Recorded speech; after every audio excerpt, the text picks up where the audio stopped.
Okay, finally, on this beautiful morning here, almost spring in the air, we will commence contracts, the Danish Contracts Act, and this is the first chapter of the Contracts Act, primarily sections 1 through 7, and as you will see, it's like a small mechanics, a small machine, and if various conditions are met, a contract will be formatted, will be entered into, will be concluded, you might say, as it says here. Conclusion of contracts doesn't mean that they're all over, it means that you're just starting.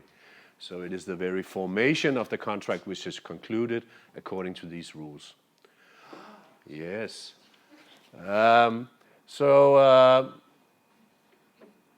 Well, as you used to see, it's not very difficult actually, but there are some problems here because of the system in the Danish Act here. It is based on what we call the principle of the promise. So the main feature of this system is the promise. Now, the main characteristic of the promise is that the promise has to be kept. You have to keep your promise. And what it says here in the very beginning, it says here in section 1, an offer and a reply to an offer shall be binding to the persons making them. This reflects that principle. The offer as well as the reply or the acceptance of the offer, they both contain a promise. And that, as you shall see, is kind of the red thread going through this whole system. Another thing which we just have to take account of here, we won't deal a lot with that as we go along, but the main feature of this system is as well that these are non-binding rules actually. You may have a different system for your business, as it says here in the second sentence here, that unless the offer or the reply or trade usage or other custom specifies otherwise, the provisions of sections 2 through 9 of this act apply. In other words, these sections 2 through 9, they only apply unless something else doesn't. So you may have your own system doing business, you and some other people, and you've developed your own system, or another system that what follows from these rules may follow, as it says, from the offer. And then again, it may follow simply by trade usage or customs of how business are conducted within certain areas of business. So that may differ significantly from the system here. So this, as well as much of the other legislation we are going to be acquainted with here in the course, is non-binding legislation. It's really just a service to society, you might say, that if you do enter into contracts without too much consideration about what you're doing, then later on it may become a problem. You may, with your partner, disagree about whether a contract has actually been reached. And then, unless something else has been agreed between you or will follow from customs, then we will use these rules. So there are always rules governing business law, whether it is written law or it is these usage or customs or legal practices which will underline the whole system.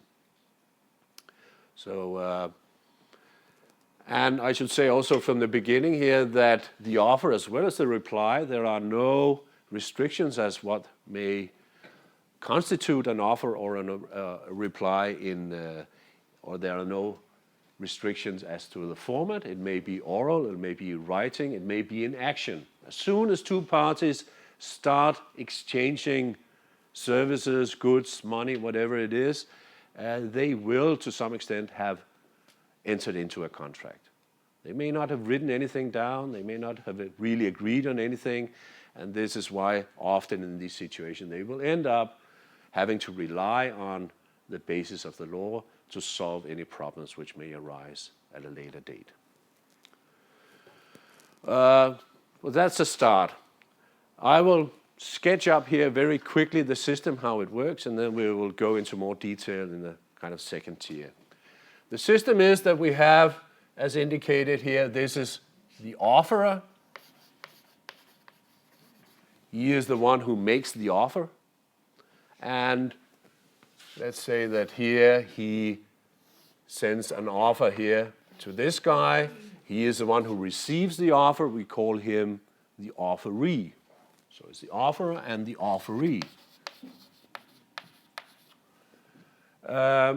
This whole thing takes place within a time frame. And the time frame is quite important, as you will soon appreciate. So we'll make a timeline here at the bottom.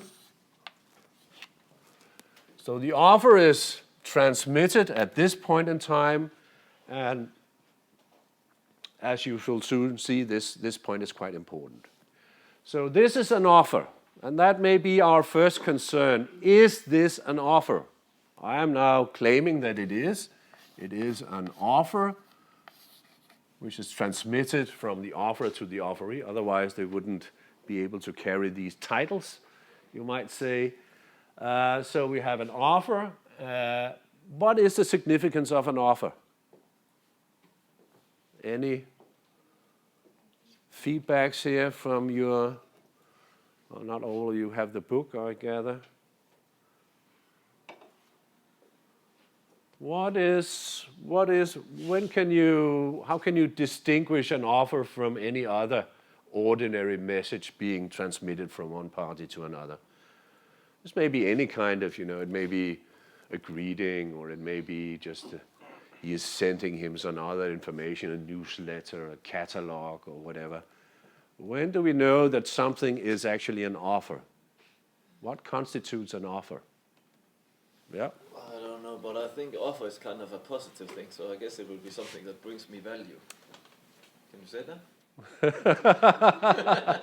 Well, perhaps you might say it should do so. Yeah. Yeah, it should open the doors to a win-win situation. Offer, at least a good offer, if it brings me some kind of value, isn't it? It may be an offer, but you can't refuse. Yeah. I don't get Yeah. that a lot. It has to be addressed to a specific person. Yes, that's correct. The offer has to be directed to one or more specific persons. In other words, an ad in the newspaper is not an offer. What more?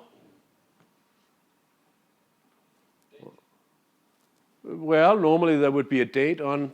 Somehow you can fix this date where it has been transmitted. One way or another, there may be a stamp on the letter, or the letter is, of course, has a date, or it's an email, and you have also a time code, of course. But the specific thing about the offer is that it has to kind of present itself, yes? The intention of the offer needs to be clear. Yes, exactly. The intention of the offer, of the offerer, and the content, the meaning of the offer has to be clear. In other words, the main characteristics of what the contract is going to be about has to be obvious to the offeree. It has to be something delivered to him, sufficient information for him to make up his mind as to whether he believes this offer to be attractive or not. So it has to mention the relevant features of the would-be contract, price, time of delivery, and other features like this. Description of the goods or services in play, and so on and so on. So always this mechanism, of course, only starts if this indeed is an offer. So that's our first concern. Is this really an offer? Now, if it is an offer, the offer is, as I said already, a promise. It is a promise. And that's important. Now, the promise is received here at this point in time. It is received by the offeree, the recipient, but the offer is not binding yet. Only perhaps slightly later, maybe a lot later, at some later date, when the offer comes to the notice of the offeree. From that point in time, the offer becomes binding on the offerer. He can now no longer avoid his offer. He will be bound by his offer for a period of time. So at a bit later here, time elapses here, and at this point in time, it comes to his notice. So I'll put in here, this is the guy, he has a big nose. It comes into his brain, you might say. You might call this the brain moment. It comes to his notice. He's now aware of the offer. He has opened the letter. He has opened the email. He is now aware it has come to his notice. Once this has happened, as I said, the offerer is now bound by his offer, but he's not bound, of course, until eternity. That would be meaningless. The whole system here is established as a balance between the interests of the two parties. The offerer, he wants the offeree to be serious about the offer. And the idea about the promise is that when the promise is binding, the offeree will be more serious about reading and considering the offer, knowing that it is binding, that he can rely on the offer. This makes the offer more serious in the eyes of the offeree and will call more attention on it, you might say. This is in the interest of the offerer as well as the offeree. However, the offerer, of course, will not be bound always, because the problem is, of course, if you only have, let's say that this is my vintage car, I want to offer it to you, then once I have offered it to you, I can't offer it to somebody else. Because if you should accept it, then I'll have to sell it to you.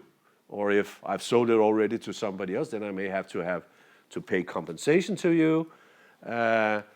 And I may run into other problems. So, of course, in order to keep my promise, I have to kind of keep the goods secure for you. I can't offer them someone else. So I should be free at some date in order to, if you don't want it, then I can offer it to the next guy. Given, of course, I don't have this as a shelf product. So that's the balance. The offer is binding. It makes it more serious, but it shouldn't be binding longer than need be in order for you to make up your mind. That really is the underlying idea. So it is binding within a certain period of time, which is calculated from here. Let's say that this is it. This is the period of acceptance. Period of acceptance. And this may be specified in various ways. You can see here in section 2, we really have the mechanism here spelled out already. In certain instances, all you need is actually section 1 and section 2. It says here that if the offer has fixed a period for acceptance of the offer, the acceptance must reach him within this period. So if the offer itself, in the offer it says how long this period is, it may say that it is, by the end of the month, or at the 12th of this month, or in 7 days, or in 3 weeks, or it may specify this period anyway it sees fit, you might say. If it is, as it says here in subsection 2, if the offer is made by letter, the period for acceptance begins to run as from the date of the letter. Same thing goes from a telegram. You can see here it's an old act here. They are dealing here with telegrams still. Of course, this goes regardless of the means of communicating, the mode of communicating. So if it is 2 weeks or whatever, then you start calculating from this point in time. If it is, of course, the end of the month, then it is the end of the month. So we know how long this period is. At this point in time, the offerer is free again. He is no longer bound by his promise and can offer the goods to somebody else if he likes to do so. So the idea here, according to section 2, subsection 1, is actually just that, as it says here, if he has fixed a period for acceptance, the offer of the offer, the acceptance must reach him within this period. In other words, after having considered the offer, it having come to his notice, at before or in time for this to reach the other party here before the period has expired, now already actually the contract is concluded. So you see that in the outset is very simple. You have an offer and it is accepted in such a manner that the answer reaches the other party before the period expires.